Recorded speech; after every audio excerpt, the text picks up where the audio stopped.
समुद्र की गहराइयों में एक जल परी लोक था, जहां एक रानी भी थी। वहां सब कुछ बहुत सुंदर था और जल परियां भी बेहद मनमोहक थीं। वहीं एक सुनैना नाम की जल परी थी, जो बहुत सुंदर थी, जिसके मन में हर समय जिज्ञासा रहती थी कि पानी के बाहर की दुनिया कैसी होगी। वह कोशिश तो बहुत करती थी, लेकिन परी लोक में पानी की सतह पर जाना सख्त मना था। एक दिन जब सारी जलपरियां किसी दूसरे जलपरी लोक में गई हुई थीं, रानी भी नहीं थी, तो सुनैना ने मन ही मन ठान लिया, आज तो मैं देखूंगी उस दुनिया को जो इन लहरों के पार है। वह पानी को चीरते हुए ऊपर आई और समुद्र के किनारे पहुंच गई। वहां उसने देखा, इंसानों के छोटे छोटे बच्चे रेत के घर बनाकर खेल रहे हैं। सुनैना ने ऐसे दृश्य पहली बार देखे थे। वह एक बड़े से पत्थर के पीछे छिपकर मुस्कुराते हुए उन्हें देखने लगी। धीरे धीरे यही उसका रोज का काम हो गया। हर दिन वो किनारे आती, बच्चों को देखती, कभी उनके लिए सीपियां लाती, तो कभी गहरे समुंदर से असली मोती निकाल कर देती। बच्चों ने भी उसे अपना दोस्त मान लिया था। लेकिन एक दिन जल परी लोक की रानी ने वो खिलौना देख लिया जो सुनैना को बच्चों ने दिया था। रानी समझ गई कि ये चीज बाहर की दुनिया से आई है। उसने तुरंत अपने गुप्तचर राक्षस को आदेश दिया कि पता लगाओ ये सब कैसे हुआ। अगले दिन जब सुनैना फिर बच्चों से मिलने आई, तो गुप्तचर राक्षस उसका पीछा करते हुए आ पहुंचा। जैसे ही वो बच्चों के साथ खेल रही थी, राक्षस ने उसे पकड़ लिया और काली अंधेरी जेल में डाल दिया। सुनैना बहुत रोई, बहुत चिल्लाई, मैंने क्या बुरा किया था? मैं तो सिर्फ दोस्त बनाना चाहती थी। रानी जब जेल में पहुंची तो बोली, सुनैना, तुम्हें पता है इंसानों से मिलना मना है। तुम नहीं जानती वे कैसे होते हैं। सुनैना ने आंसुओं से भरी आंखों से कहा, वे बहुत अच्छे हैं महारानी। उन्होंने मुझे कभी डराया नहीं, बल्कि मुस्कुराकर अपनाया।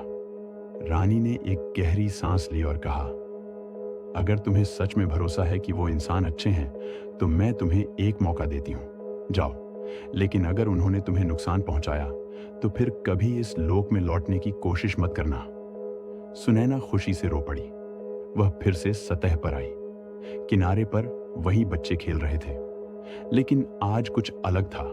किनारे पर कुछ बड़े लोग भी थे जो जाल लेकर मछलियां पकड़ रहे थे। सुनैना ने पत्थर के पीछे से मुस्कुराते हुए बच्चों को पुकारा, मैं फिर आ गई हूं। बच्चे खुश होकर उसकी तरफ दौड़े, लेकिन तभी एक आदमी ने सुनैना को देख लिया। अरे ये क्या है? आधी मछली आधी लड़की। वो चिल्लाया और अपने साथियों को बुला लिया। सुनैना डर गई, पीछे हटने लगी, लेकिन तभी किसी ने जाल फेंका और वो उसमें फंस गई। बच्चे चीख उठे, नहीं, उसे छोड़ दो, वो हमारी दोस्त है। पर किसी ने उनकी बात नहीं सुनी। धीरे धीरे वहां कुछ और मछुआरे इकट्ठे हो गए और खुश होते हुए बोल रहे थे, आज कुछ अलग खाने को मिलेगा। सुनैना ये सुनकर और डर गई। वो जाल में तड़पने लगी, जाल में उलझी। उसकी चमकदार पूंछ से खून बहने लगा। बच्चों को रोता देख उनके माता पिता उनके पास आए। बच्चे बोले, उसे छोड़ दो, वो हमारी दोस्त है, वो अच्छी है। तभी बच्चों के माता पिता ने मछुआरों से जल परी को छोड़ने को कहा, लेकिन वो नहीं माने। फिर उन्होंने कहा, हम इसके बदले तुमको पैसे देंगे, तुम इस जल परी को छोड़ दो। तब मछुआरे मान गए और जल परी को छोड़ दिया। और फिर सुनैना ने आखिरी बार उन बच्चों की तरफ देखा। आंखों में दर्द और ममता थी, लेकिन सुनैना समझ चुकी थी कि कुछ इंसान कितने बुरे और कुछ कितने अच्छे होते हैं। लहरों के बीच धीरे धीरे सुनैना रोते हुए वापस चली गई। ये सब बातें सुनैना ने रानी को जाकर बताई, तो रानी बोली, शुक्र है तुम वापस आ गई, तो तुमको पता लग गया ये इंसान कितने क्रूर, लालची और निर्दयी होते हैं। सुनैना ने कहा, मुझे माफ कर दीजिए महारानी। सुनैना की आंखों में आंसुओं थे और उसने कभी समुद्र के बाहर न जाने का वादा किया। इधर वो बच्चे जब भी किनारे आते तो रेत में एक सीप रख जाते, उम्मीद में कि शायद उनकी दोस्त फिर लौट आएगी। समुद्र की लहरें आज भी जब किनारे से टकराती हैं, तो ऐसा लगता है जैसे कोई धीमे से कह रहा हो। इंसान में बुराई और भलाई दोनों साथ जन्म लेती हैं, लेकिन जब इंसानियत मर जाए तो सबसे सुंदर आत्माएं भी डूब जाती हैं।